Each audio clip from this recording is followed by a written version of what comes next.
Betrayal, fear, resilience. Episode 8 of your friendly neighborhood Spider-Man delivers a gut punch of emotion and jaw-dropping twists.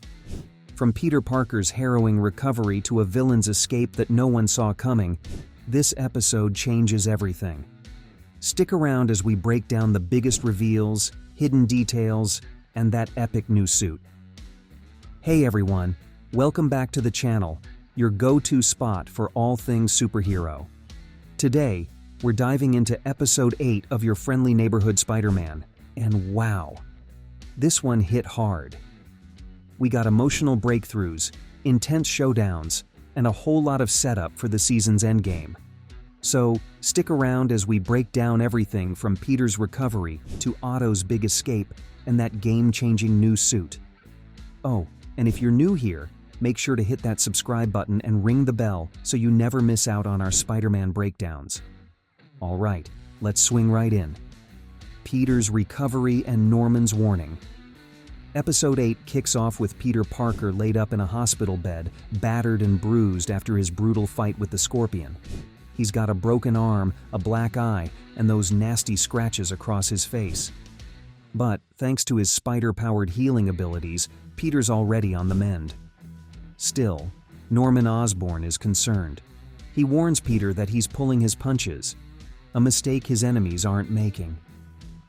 Norman even hints that their partnership might be in jeopardy if Peter doesn't go all in. And that line he drops? With great power comes great respect. Yeah.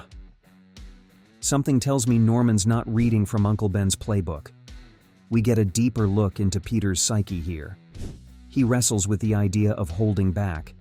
He knows he's powerful, but he also fears the damage he could cause if he goes too far. The episode cleverly uses flashbacks of Uncle Ben and Peter's earliest days as Spider-Man to reinforce these doubts. And Norman's push for Peter to go all out feels more like manipulation than mentorship. It's a fascinating dynamic that adds a lot of depth to Peter's internal conflict. Family struggles and friendship fallout.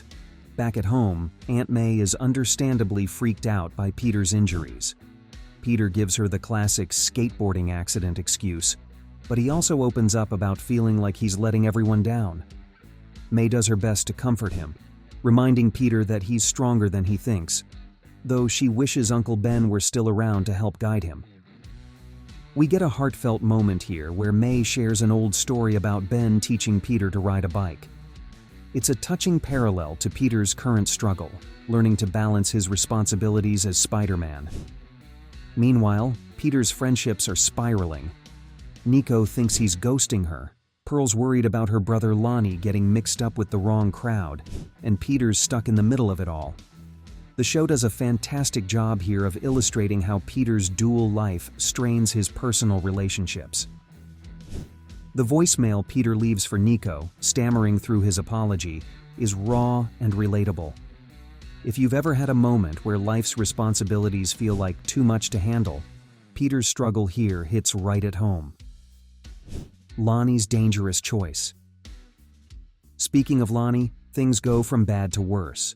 Pearl pleads with her brother not to rejoin the 110th Street gang, but he refuses to listen.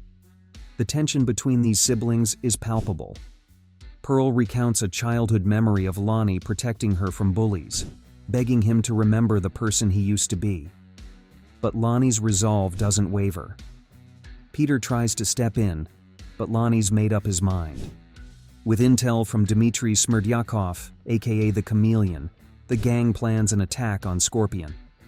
Lonnie's belief that he's doing the right thing adds a tragic layer to his arc. He's not a villain, he's just a kid trying to survive in a world that keeps pulling him into danger. And let's not forget, Chameleon might not have his comic-accurate abilities just yet, but his manipulative skills are already causing chaos. His calm, almost hypnotic voice as he convinces the gang to go after Scorpion is chilling. This subplot might seem disconnected from Peter's journey at first, but it's clear that Lonnie's fate is going to have a significant impact on Spider-Man's next move. Doc Ock's escape and Iron Man's arrival. Over on the villain side of things, Otto Octavius gets his moment to shine. A SWAT team tries to bring him in, But Otto's more than prepared. With high-tech turrets, sonic grenades, and those prototype tentacles, he dismantles the squad with terrifying efficiency. The show doesn't shy away from showcasing Otto's genius here. He's not just strong, he's strategic, setting traps and predicting the SWAT team's every move. The visuals during this sequence are spectacular, with the tentacles smashing through walls and deflecting bullets. Just when Otto thinks he's won, Iron Man arrives to shut him down. The tension here is electric. Tony Stark's confident quips clash perfectly with Otto's cold, calculated demeanor. Otto surrenders, but something about his smug expression suggests this was part of his plan all along. What does he want with Oscorp's animal experiments? We might find out sooner than later. Nightmares and new suits. Peter's trauma from the fight with Scorpion lingers through a haunting nightmare sequence. The dream starts with him chasing Nico down a twisting hallway that stretches into infinity. As he runs, the walls morph into spiderwebs, and he's ensnared just as Scorpion's shadow looms over him. It's a visually arresting scene that captures Peter's guilt and fear perfectly. He wakes up in a cold sweat to find several missed texts from Nico. The guilt hits him hard, and he tries to call her, but she's clearly fed up with his excuses. The emotional toll of living a double life has never felt more real. Later that day, Peter visits Oscorp, desperate for guidance. Norman's cryptic response, "If you have to ask, you're not ready to know the answer," leaves Peter more confused than ever. But Harry, noticing his friend's distress, steps in. In a moment that feels like a passing of the torch, Harry unveils a new Spider-Man suit based on Peter's own sketches.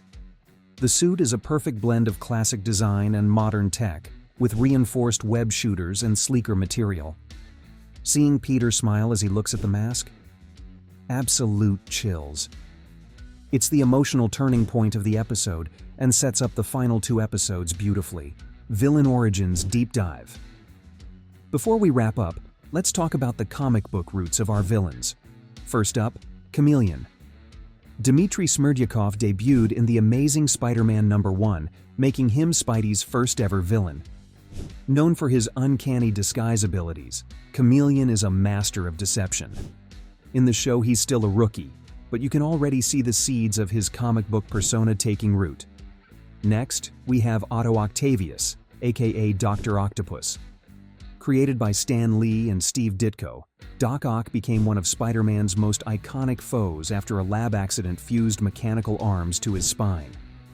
In the show, Otto's brilliance and ego are front and center. The connection between Otto and Norman adds an intriguing twist not seen in many adaptations.